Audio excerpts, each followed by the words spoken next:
is always a market for cultural entrepreneurship, in the sense that depends on how do we define culture as.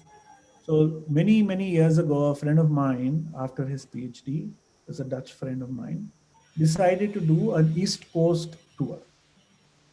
So a bunch of his friends, he just brought them on 1 month tour from Madras to Calcutta. So go to Madras and then Kanchipuram and then eat in Mylapore, just walk around in Besant Marina Beach. From there, go to Pulicat and then Vijayawada and then Vizag and then Bhubaneswar, then Calcutta. So month-long tour. And then somebody said, you know what? And his idea was, let me take people to places in India where there are no tourists.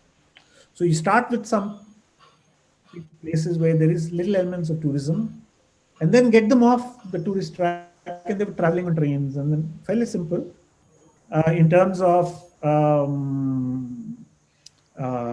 the comfort was fairly normal as it is for Indians, but it had very rich in terms of what people could do while you were in Chennai, while you were in Calcutta, while you were in Bhubaneswar, you went to. And then somebody there said, look, we are a bunch of part-time handloom weavers in the Netherlands. Would you be interested in coming up with another tour for those of us who are handloom weavers? So a couple of years later, they started this thing called Handloom Tour of South India. So they would go to Hyderabad or Ahmedabad or Chennai. It depends on whichever there are multiple options. So go to Chennai or go to Bombay and then to Ahmedabad. So see Patola, see Pochampally, see Mangalgiri. So you could, so if you're coming from this side, then you would go up north to Sambalpur, and then, so it's just a handloom tour. That was when I met him because I was working on my research on handloom. So he wanted me to explore, let's see some more. Right. So I was there in the Andhra part where I was translating. But then I realized there was very little to translate because the tourists from the Netherlands were part-time weavers. So they know the loom, they know some techniques. So they were just so enamored by what is happening on the looms while they're making saris. So you don't need any conversation because they'll say, stop, do it again, do it slowly. So that guy is doing it slowly in terms of adding that extra weft or in terms of hitting the loom, right? So they were just so involved. They just didn't need any translator other than for the market side, not on the technique side. So technique they could see and they say like, oh man, this can also be done. Right? So when you look at from a cultural perspective, getting somebody who knows a part of it made it very easy. So then we were talking one day after the tour got over. I was still on my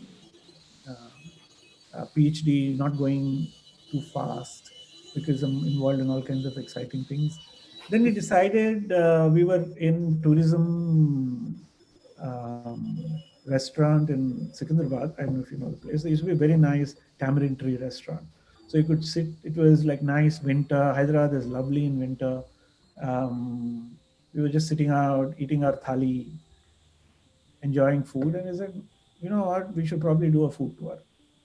So then and there, we wrote something down on the napkin and said, this is how we could do a South Indian vegetarian tour. So we got so excited. They said, but if we want to do it next year, then we need to figure out the tour ourselves. So then we decided, okay, let's go spend 2-3 weeks, travel around. So went to Varkala, went to Alleppey, Kumli, Madurai, right, Chennai, Vijayawada, Vizag. So he liked Vijayawada, I liked Vizag. So whatever tour we wanted to do had to have these two places, and we'll figure out how we will rationalize them to go. So, and then we said, okay, you come all the way up to Vizag, and then what? Then we'll go back to Chennai.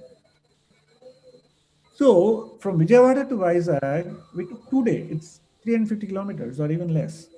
But we decided to take a much slower way of getting to Vijayawada by saying that let's go to Etikopaka, let's go to Uppada, let's go to Draksharamam, let's stay in one of those West Godavari places, then go to Krishna, go to Machilipatnam. Machilipatnam, incidentally, was the only town which had French, Dutch, and English, although there is no remnants of all the three.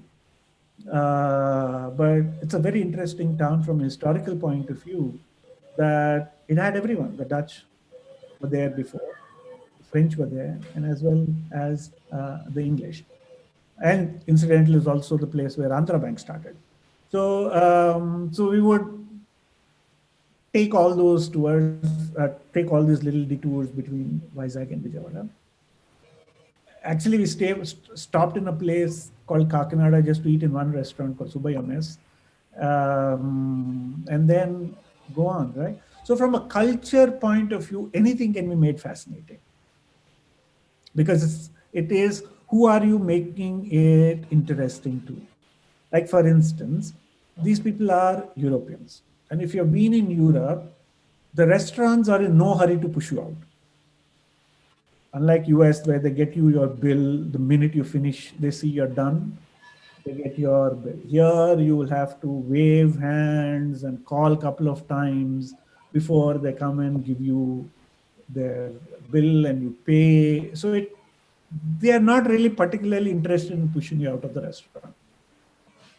So for them, it's a very slow conversation filled food.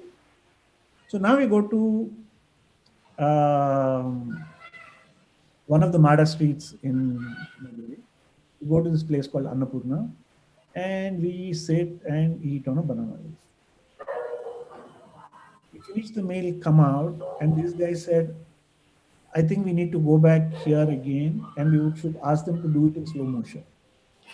Because the food was in and out in 15 minutes time, 20 minutes time. They said, look, it was too overwhelming for us. Can we go back here next day? I said, look, we can't go during lunchtime. We either go a little early when there is no crowd or a little later when there is crowd uh, lessons. Because if you want these guys to come and tell you what they're doing, what it is, and things like that, then we can't be putting pressure on them while they are working at their peak. So we said we'll go early. So we went early next day, and then they had the rice, the sambar, but in slow motion with some conversation. So for them, that was very surreal. For us, it's very normal. You just go eat and come. But for them, it was like completely surreal experience. And then that was also the time. This was like around mid 2004, 2005, right? We went to Chettinad, middle of nowhere. And the reason why we went to Chettinad was because I then moved to Chennai from Hyderabad, and this Dutch friend Robert Jan and I, we ate in a Chettinad restaurant. We've never eaten anything like that. I'm a vegetarian; he's mostly vegetarian. There are probably about 6 dishes that Chettinad guys make which are vegetarian compared to hundreds.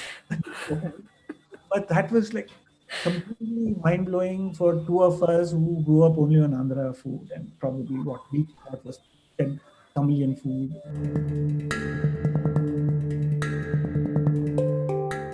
By nature, humans are curious, right? We have flirted with danger for quite some time. So we have taken a pause, and I think people are flirting with danger once again. So I feel it is going to get to be a normal world, not immediately, not in 2021, first half, later half, by 22, there should be elements of how we used to do, or maybe variants of it.